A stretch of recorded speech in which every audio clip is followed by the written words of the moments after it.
Shalom, my friends, from here in Israel. It's been a really long day, really intense day, and I'm leaving you a video now. I'm doing a video in between sirens, but a siren can come any second, so I'll take you with me to my bomb shelter if a siren goes off while I'm doing this video. This morning we woke up, everything was normal. Me and my husband were drinking coffee together. Our 10-year-old said, I'm walking over to my friend's house at Shabbat morning, so we don't bring our phones with us or anything. And Shimi left to go to his friend's house, and around 4 minutes later, and of course he's walking because on Shabbat we don't drive, we don't use our phones. And he was walking, and around 4 minutes later, we hear the siren, and my husband ran as fast as he could to get our son, to get Shimi, the 10-year-old. And we've spent the whole day in and out of bomb shelters. What are things that we've heard overhead today? We have seen rockets overhead. We've heard a lot of booms. The David sling, which like goes all the way up into the atmosphere. You see it like taking off, going all the way into the atmosphere. And then you hear a huge boom from like all the way up, and you see it burning, like the rocket burning. These are huge ballistic missiles, like huge ballistic missiles that one missile could take down many buildings. So it's definitely very, I would say, encouraging, the timing of this, because God has his timing, and it's not by chance that the Shabbat before Purim that America and Israel are taking, hopefully, God willing, taking down the threat to the free world, to Israel, to America. Iran, of course, has bombed not only Israel, northern Israel, southern Israel, but they've also been bombing all different countries in the Middle East.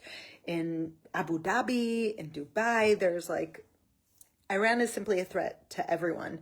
And I am praying so hard that the Iranian people will be free, that the world will be free from this terror, because it will usher in a whole new era.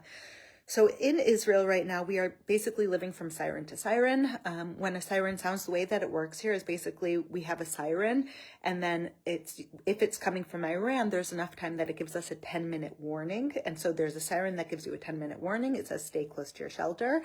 And then there's another siren a minute and a half before the siren comes to your area, because by that point they know exactly where it's heading. So when the siren sounds, you have a minute and a half in order to tend to your shelter. And then when you're in the shelter, you hear the booms overhead, and you just start praying. The whole day, I was just saying, the guardian of Israel neither slumbers nor sleeps. Hinei lo yanum v'lo yishan shomer Yisrael. And we had guests over for Shabbat, and our friends actually don't have a shelter. So we have like, I don't know if you hear, we have like a lot of kids here. Yeah, we have a lot of kids here, and my kids' friends who don't have a shelter, they're all here downstairs, because thank God we have a shelter. And so our shelter has been very, very, very packed. And we had friends over for Shabbat lunch, and their son is in the army. He was home for Shabbat, and he was called up. And so he had to go return to base in southern Israel. And he had to go back, and so in the middle of the Shabbos table, in the middle of the Shabbat table, our friend, the soldier's father, had to drive him down south, and his mother was at our table, my friend, and she was just crying of needing to send her son off to protect the borders, and her husband to drive him during war.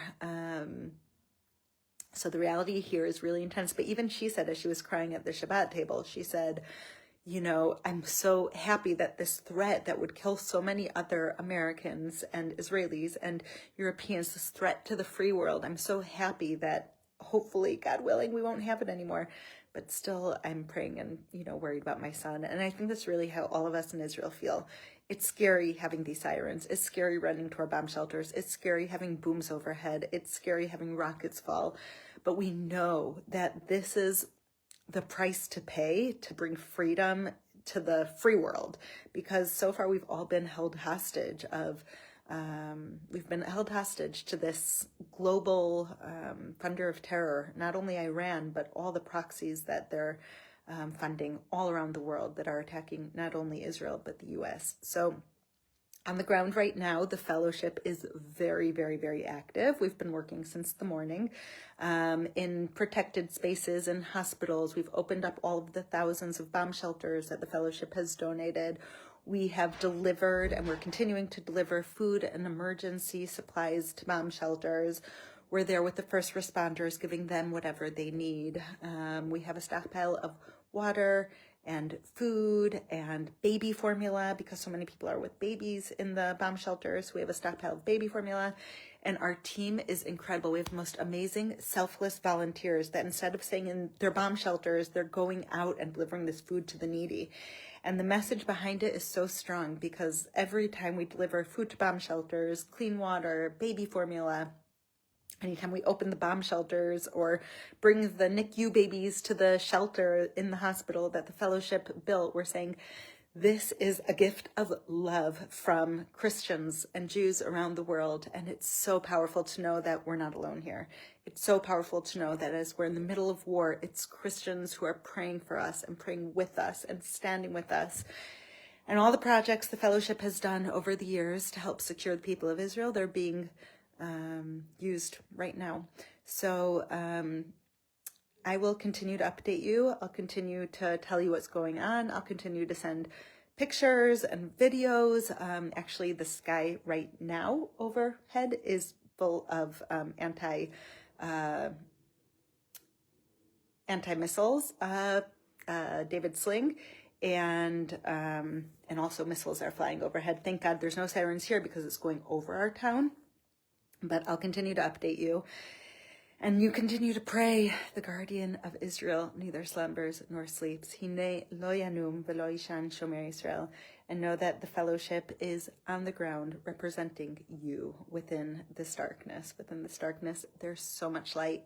And we know how this ends. La Yehudim hayta ora v'simcha v'sason ve'ikar she'akol yitapech letova.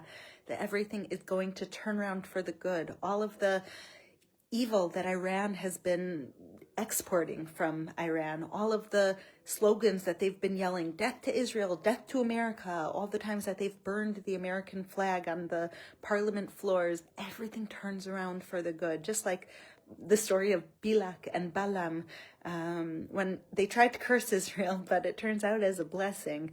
This is what's going to happen. The bad people in Iran are going to be no more. The people of Iran are going to be freed. I hear a siren, not right here, but maybe the town over. Okay, so I'm going to go because it sounds like the sirens are getting closer. I'm going to have to run to my bomb shelter soon and get my kids. But continue to pray, and I'll continue to update you. Shalom.